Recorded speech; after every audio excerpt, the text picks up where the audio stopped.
Oke, halo semuanya. Tanpa lama-lama lagi, gue bahas tentang Skinny.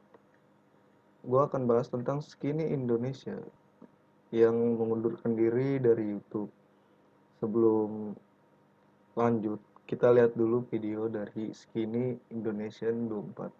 Bagi yang belum nonton, nanti gue kasih link di deskripsi ya. Jadi dari 24 Juni 2020 sampai 24 Juni 2021 itu akan menjadi tahun terakhir Skinny Indonesian 24 di YouTube. 24 Juni 2011 adalah tanggal di mana gua membuat channel YouTube tersebut di India. Jadi 24 Juni 2021 akan menjadi genap 10 tahun Skinny Indonesian 24 ada di YouTube. Kenapa kita menentukan bahwa ini bakal menjadi tahun terakhir kita? Karena menurut gua, narasi atau jalan hidup kita harus ditentukan oleh kita sendiri dan bukan ditentukan oleh orang lain. Dan banyak dari kalian yang tahu kalau Skinny Indonesian 24 itu 24-nya karena the late great Kobe Bryant. Rest in peace Kobe Bryant. Rest in peace. Jadi kita selalu terinspirasi dengan hal-hal yang terhubung dengan basket. Dan Indonesia. Betul. Ada nama Indonesia juga di situ. Sangat betul. Terima kasih. Ya. Dia mengumumkan 1 tahun sebelumnya kalau ini adalah tahun terakhir dia. Dan kita mengambil contoh dan inspirasi dari Kobe Bryant. Salah satu hal terbesar kenapa kita ngelakuin ini adalah motivasi internal. Ketika kita meng-announce bahwa ini adalah tahun terakhir kita, ini menyalakan sebuah api dalam kita untuk berkarya lagi sebaik-baiknya. Dan jujur ini bukan keputusan yang mudah. Skinny Indonesian 24 was my baby. Okay? And it still is my baby.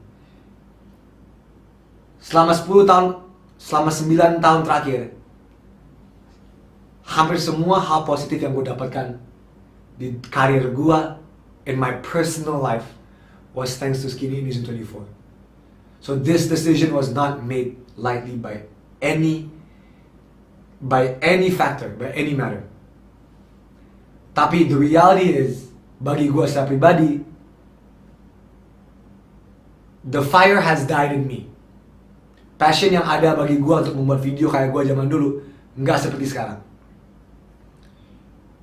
Bukan berarti gue males, tapi nggak ada aja kemauan untuk bangun pagi, yuk bikin video yuk. Udah hilang. Mungkin karena beberapa faktor. Mungkin karena umur, mungkin karena our paths and journeys in life. You know, there's a lot of reasons why. Tapi yang gue benar-benar tahu, gue merasa 10 tahun adalah waktu yang okay to call it quits and to call it a career in YouTube. Itu bagi gue. This is not an easy decision, but it is the right decision. Gua dan Kajo, kita ada alasan kita masing-masing. Jangan kalian anggap, wah berarti Kajo sama Andovi berantem dong. Enggak. Emang kita berantem. Tapi bukan berarti kalau kita nggak ada di Skinny 24, kita nggak bakal kerja bareng, kita nggak bakal bikin proyek bareng. Enggak. Tapi Oke, buat yang kalian mau nonton fullnya nanti gue taruh linknya di deskripsi. Oke, gue bahas yang dilakuin Andovi dengan Jovi ini sebenarnya udah termasuk benar sih. Udah jadi salah satu keresahan dia. Tidak ada yang salah dalam video ini. Oke, gini loh. Kalau di dunia TV itu semakin lama kita berkarya, semakin kita dihormatin dan semakin kita dikenal. Itu kalau di dunia TV. Berbeda dengan dunia YouTube. Semakin kita lama berkarya di YouTube, berkecimpung di YouTube, kalau kita kontennya tidak yang berbau-bau drama, tidak berbau-bau giveaway, tidak yang berbau-bau menjual kesedihan orang, tidak akan meningkat gitu ratingnya. Itu menurut pendapat gue pribadi yang gue telusuri selama ini, yang gue lihat di YouTube gitu. Yang gue nggak habis pikir tuh, ada artis udah terkenal, duitnya udah banyak, masuk lagi ke dunia YouTube. Kan itu mematikan konten kreator. Ini menurut gua. Kecuali, kecuali nih ya, artis tersebut dengan membuat konten yang bagus. Kayak contoh Om Deddy Corbuzier. Itu menurut gua kontennya sangat bermanfaat sekali. Nggak di TV, nggak di YouTube. Dia membuat suatu hal yang banyak belum kita tahu tentang dunia politik. Contoh, tentang dunia bisnis. Kita belum banyak tahu tentang itu. Dan Om Deddy di situ menyampaikan semua. Oke. Kalau misalnya artis pergi ke YouTube membawakan suasana yang sama di TV, apa bedanya? Tidak ada, aduh, tidak ada yang bisa kita korek lagi gitu. Contoh kayak apa ya? Mindahin ikan, bikin kolam, gitu-gitu. Aduh, kenapa yang begitu-gitu bisa trending? Heran aja gitu. Mamer kemewahan, beli mobil baru, punya rumah baru, menjual kesedihan. Sorry, sekali lagi gue katakan, gue nggak suka dengan kontennya. Bukan berarti gue tidak suka dengan personal orangnya. Tunggu dulu. Ada yang gue nggak suka dengan kontennya. Tapi secara personal gue suka dengan orang itu. Ada yang nggak suka gue dengan kontennya. Dan ada juga gue yang nggak suka dengan personalnya. Ada. Tuh, gini loh. Kenapa di Indonesia ini, di YouTube Indonesia, yang menjual kesedihan, drama, giveaway, laku? Ya karena penontonnya. Sebagian penonton itu, satu, yang pertama kalau membahas tentang kesedihan, satu, penontonnya itu mudah banget tersentuh hatinya. Ketika ada yang melihat orang baik, langsung ditonton gitu. Ya nggak masalah sih berbuat kebaikan. Entah mau ngasih ini, ngasih itu hak dia. Nggak ada yang salah juga tentang kebaikan. Cuman, yang membuat salahnya itu, dijadiin konten yang terus-terusan gitu loh. Jadiin sumber penghasilan utamanya. Kalau sekali dua kali atau seminggu dua kali berbagi, terus iklannya dimatiin, AdSense-nya dimatiin, tidak dinyalakan, it's okay. Mereka emang benar-benar tulus membuat kebaikan gitu. Cuman kalau setiap hari berbuat kebaikan, cari-cari orang buat nangis, gitu kan? Gua nggak habis pikir kalau yang kayak gitu. Ada aja yang gue bingung gitu. Oke, secara konten mereka menang lah. Itu. Mereka menang ya sekarang. Dengan menjual drama, menjual kesedihan. Bahkan tuh yang nggak masuk. Ada acara TV pun masuk ke dunia YouTube dengan membawa konten yang di TV itu dipotong-potong ditaruhin YouTube. Itu nggak ada seninya sama sekali. Jujur mereka resah kayak gini. Mereka bertahun-tahun membangun YouTube. Bahkan sampai mengeluarkan modal puluhan juta. Sampai akhirnya sekarang pun views mereka turun. Percuma subscriber banyak, views mereka turun. Gitu. Kalau artis, duit mereka sudah banyak. Sewa editor gampang. Hah? Apalagi? Editor bahkan satu konten itu bisa, satu YouTube itu bisa 5, bisa 6. Tuh, kalau artis perbedaannya. Kalau yang YouTuber-YouTuber kecil, bahkan mau ngidupin diri sendiri aja kadang susah, nggak cukup. Apalagi buat bayar editor ya paling bisa-bisanya 1 2 orang krunya. Kalau artis gampang. Terus kenapa penonton kita lebih memilih tontonannya hal yang kayak gitu? Jujur, gue juga sebenarnya nggak terlalu suka dengan acara-acara TV. Tiba-tiba di YouTube di beranda ada rekomendasi acara-acara TV. Gue nggak tahu, entah tentang banyaknya views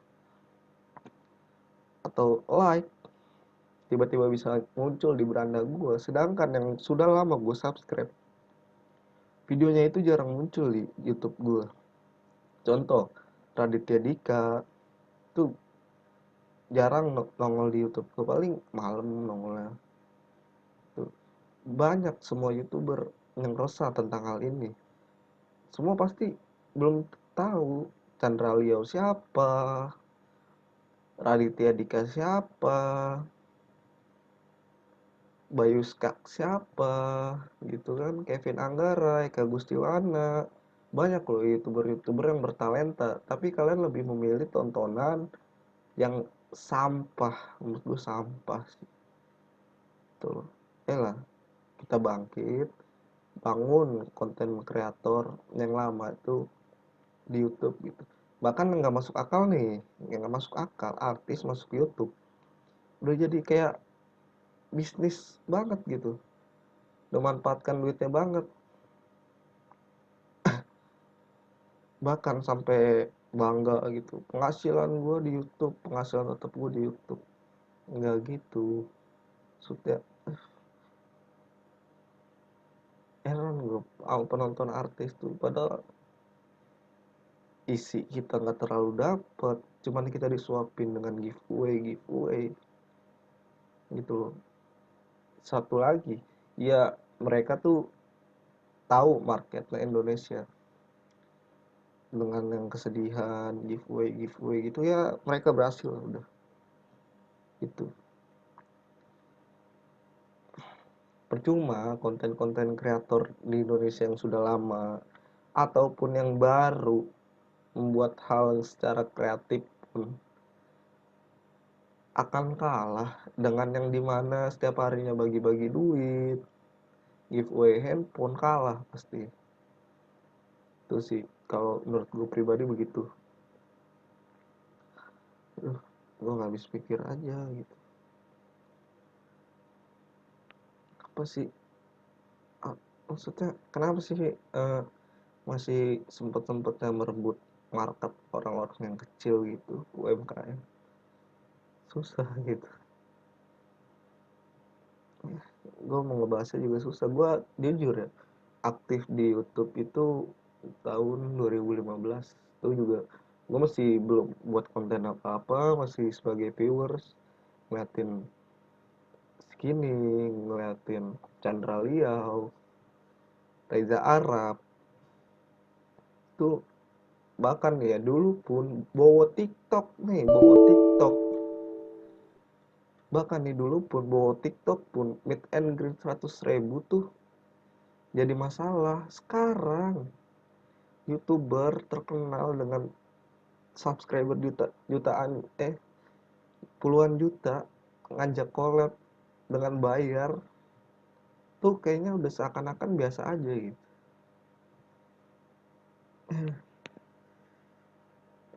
Sadar nggak sih kalian, ini tuh zamannya curang banget. Ya contoh kayak pemilihan gubernur, entah gubernur atau presiden politik gitu, pasti kita disuapin dengan uang, beras, sama aja itu sebenarnya gitu loh. Terus apa bedanya dengan yang kemarin prank ojol yang muncul kesedihan, dengan yang bagi, aduh, itu apa bedanya, kenapa nggak ada yang nangkep di hal itu loh, kenapa mentang-mentang artis tidak boleh dikritik, apa salahnya gitu.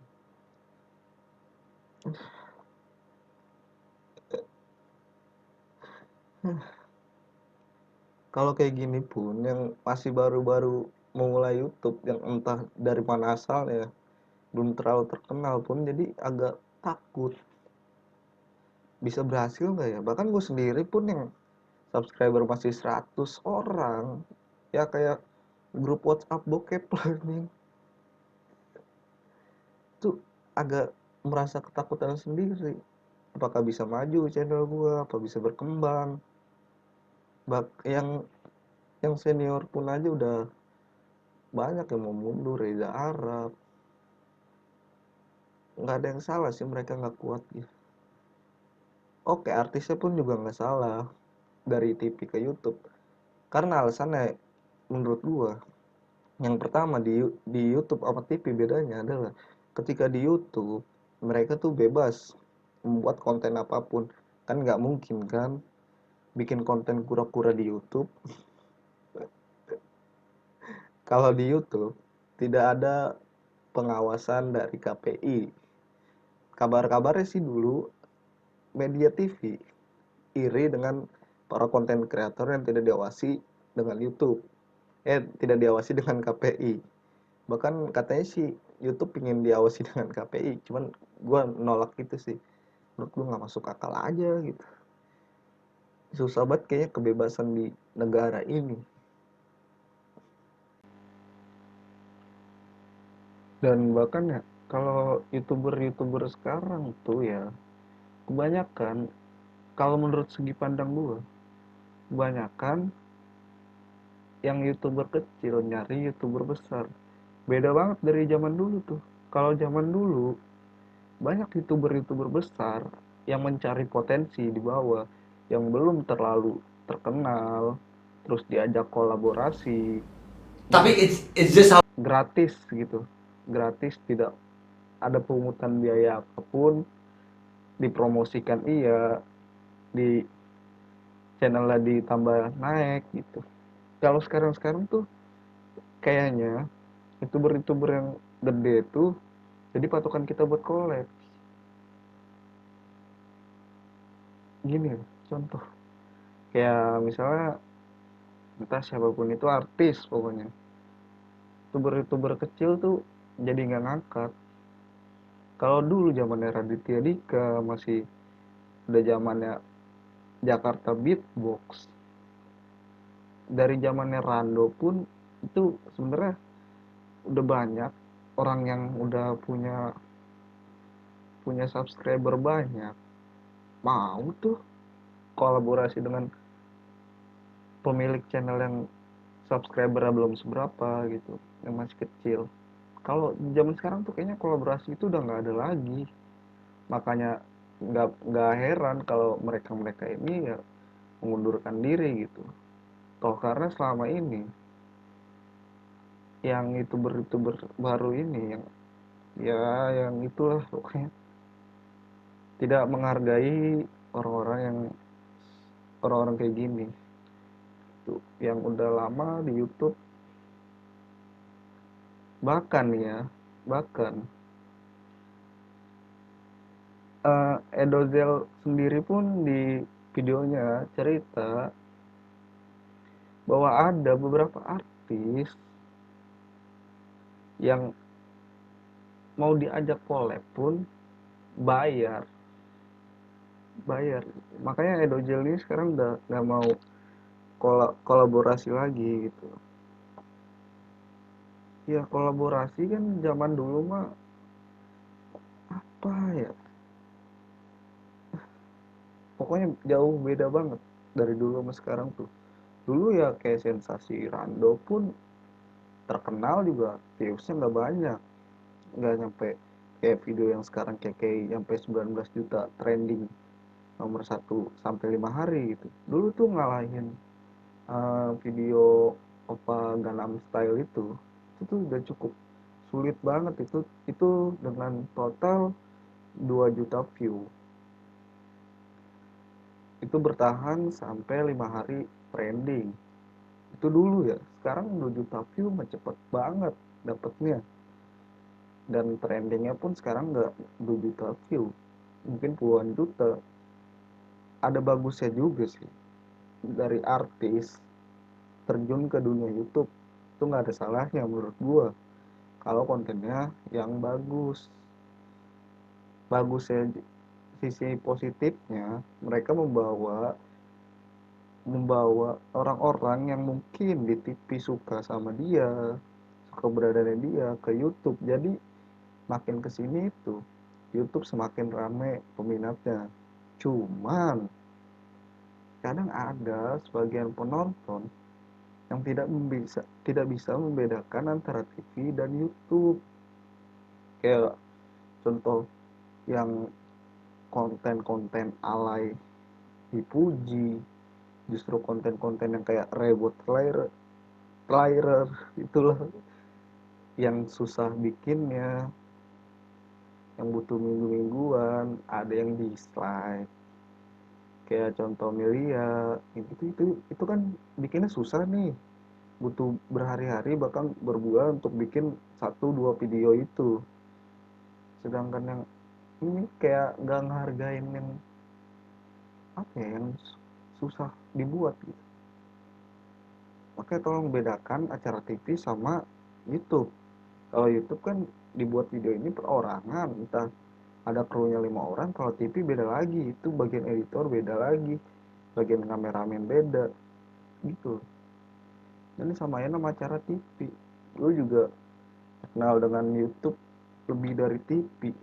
Sekarang YouTube isinya artis-artis TV. Ya oke lah kalau misalnya mereka buat konten dengan hobinya mereka, main game misalnya, itu nggak masalah. Cuman kalau yang buat drama, udah di TV drama, di mari drama yang sensasional, itu tuh sampah banget, udah itu udah sampah banget dah pokoknya. Aduh, nggak ngerti lagi gue mau kayak gimana. Bakalan kayak gini terus kalau menurut gue, karena ya mereka artis-artis ini juga mungkin udah ada sebagian beberapa yang udah nyaman dengan dunia YouTube ini dibanding dengan media televisi. Tuh, udah mungkin dari gue segitu aja. Ini anggapan gue pribadi ya, jangan menyalahkan mereka-mereka ini. Kalau lo mau hujat gue aja, oke? Karena ini opini dari gue langsung. Oke, segitu aja mungkin dari video kali ini. Buat yang suka silahkan like dan subscribe gitu. Kalau yang gak suka dislike nggak apa-apa. Saya tidak memaksa untuk Anda suka dengan saya gitu. Itu aja ya. Oke, terima kasih. Assalamualaikum warahmatullahi wabarakatuh.